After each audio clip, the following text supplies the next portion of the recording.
ধন্যবাদ।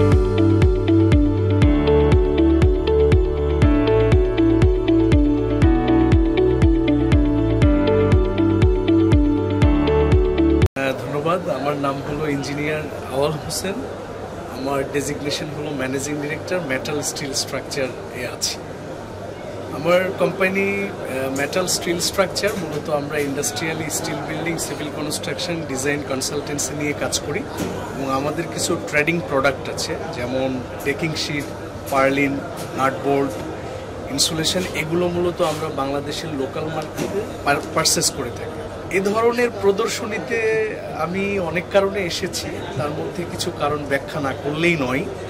প্রধানতম কারণ হলো মূলত এই ধরনের প্রদর্শনীগুলো আমাদের মতো কোম্পানি যারা রাইজিং পর্যায়ে এই দেশে লিডিংয়ে আছে, অ্যাজ এ ইয়াং এন্টারপ্রেনার হিসেবে আমার ওপিনিয়ন হলো যে এখানে প্রচার প্রসারের জন্য আসা, ব্র্যান্ডিংয়ের জন্য আসা, এবং এটা এমন একটা প্ল্যাটফর্ম লিমরা তৈরি করে দিয়েছে যে প্ল্যাটফর্মে বাংলাদেশের লেদার এবং ফুটওয়্যার শিল্পের যাবতীয় মেশনারি, কাঁচামাল এবং এইটার কিছু ইউনিক আইডিয়া নিয়ে লিমরা একই প্ল্যাটফর্মে, একই ছাদের নিচে বিভিন্ন ধরনের উদ্যোক্তাদের একটা সম্মিলিত প্রয়াসে জায়গা করে দিয়েছে।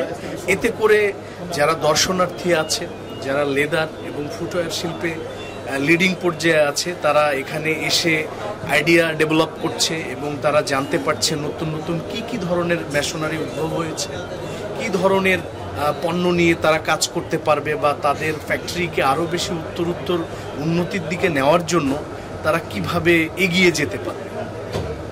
আমার মেটাল স্টিল স্ট্রাকচারের লংজিভিটিটা নিঃসন্দেহে ভালো, কারণ স্টিল স্ট্রাকচার বিল্ডিংটা হচ্ছে লং লাইফের জন্য যে স্টিল স্ট্রাকচার মূলত স্ট্রাকচারাল একটা কাঠামো। তো আমরা মূলত যে ইম্পোর্টেড প্লেটগুলো আছে এটা বাংলাদেশে নিয়ে আসার পরে এটাকে স্লটিং করে, মাটাম করে ফ্যাক্টরিতে ফেব্রিকেশনের মাধ্যমে স্ট্রাকচারাল মেম্বার বা কাঠামোতে রূপান্তরিত করি, এবং এগুলো আমরা যেখানে কাজ করি, যে ক্লায়েন্টদের কাজ করি, যেমন ধরেন আমি একটা লেদারের প্রোডাকশন বিল্ডিং করব, বা একটা অফিস বিল্ডিং করব, বা একটা ক্যান্টিন বিল্ডিং করব, বা একটা হচ্ছে ওয়্যার হাউস করব, ফুটওয়্যার বা লেদার কোম্পানি। তো সেক্ষেত্রে এই কাঠামোটা ওখানে আমরা ফিক্সিং করি, এবং ফিক্সিং করার ফলে এই ধরনের কাঠামো বাংলাদেশের প্রেক্ষাপটে, বাংলাদেশের আবহাওয়ায় 60 থেকে 80 বছরে কোনো ধরনের, বিশেষ করে মূল স্ট্রাকচার বা কাঠামো, কোনো ধরনের রেনোভেশনের প্রয়োজন হয় না। তবে কিছু শিট বা অ্যাক্সেসরিজ আইটেম আছে, এটা আবহাওয়া ভেদে এবং এটার ম্যাটেরিয়ালস কম্পোজিশন ভেদে রেনোভেশনের কিছু প্রয়োজনীয়তা আছে। তো আমি প্রায়ই বলি, এটা যেহেতু আমার 6th এক্সিবিশন, 6ষ্ঠবারের মতো আমার কোম্পানিকে নিয়ে আমি পার্টিসিপেট করেছি, আমি প্রায়ই বলি যে এই লেদার অ্যান্ড ফুটওয়্যার এক্সপোতে আমি দ্বিতীয়বার। এর আগে আমি আরও 4টা এক্সিবিশন করেছি। তো স্টিল বিল্ডিং আপনি কেন করবেন? স্টিল বিল্ডিংটা আপনি এই জন্য করবেন যে স্টিল বিল্ডিংটা হচ্ছে স্বল্প সময়ে করা যায়, সেক্ষেত্রে আপনার টাইমটা সেভ হবে, এবং পাশাপাশি স্টিল বিল্ডিংয়ের রিসেল ভ্যালুটা ভালো। হ্যাঁ, এবং নাম্বার 3, স্টিল বিল্ডিংয়ের সেম সেকশনের, সেম লেআউট, সেম প্ল্যানের বিল্ডিংটা আপনি অন্য জায়গায় স্থানান্তরিত করতে পারবেন, কাস্টমাইজ করতে পারবেন, যেটা আপনি আরসিসি বিল্ডিংয়ে করতে পারবেন। এবং স্টিল বিল্ডিং রিসেল ভ্যালু আকারে আপনি যদি বিক্রি করতে চান, যেমন ধরেন বাংলাদেশে আপনার লোহার দাম কখনোই কমেনি। আমরা এমএস প্লেট নিয়ে কাজ করি, কিন্তু MS bar near about 1 years ago আপনার 66,000 টাকা মেট্রিক টন ছিল।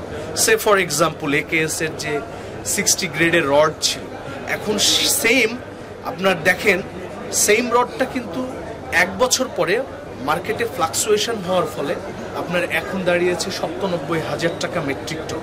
তো সো দ্যাট বাংলাদেশের বাজারে লোহার দাম কখনোই কমেনি, এবং এটার অপার সম্ভাবনা আছে, অপার সম্ভাবনার দ্বার খুলে দিয়েছে, এবং স্টিল বিল্ডিং বাংলাদেশে এখনও কৈশোরিক অবস্থায় আছে, যৌবনে পদার্পণ করে নাই। তো আমি বিশেষ করে স্পেশালি আপনাদের টিমকে ধন্যবাদ জানাই আমাকে একটা চমকপ্রদ সুযোগ করে দেওয়ার জন্য। পাশাপাশি আমি সশ্রদ্ধ চিত্তে কৃতজ্ঞ লিমরার অর্গানাইজেশন, যারা এই ইভেন্টটাকে পুরোপুরি বাংলাদেশে ডমিনেট করছে, এবং একই ছাদে এবং একই প্ল্যাটফর্মে যারা বিভিন্ন ধরনের কোম্পানিকে সুযোগ করে দিচ্ছে দেশে তাদের বিভিন্ন প্রোডাক্ট ডমিনেট করার জন্য। আর লিমরার আমার শ্রদ্ধেয় বড় ভাই সরোয়ার ভাই, কাজী সরোয়ার ভাই, আমি তাকে রেসপেক্ট করি অন্তরের অন্তঃস্থল থেকে, এবং আসাদ ভাই, তারা আমাকে সুযোগ করে দেয় এবং আমি অনলি ফর বাংলাদেশে লিমরার ফেয়ারগুলোই করি। লিমরা ইজ দ্য বেস্ট।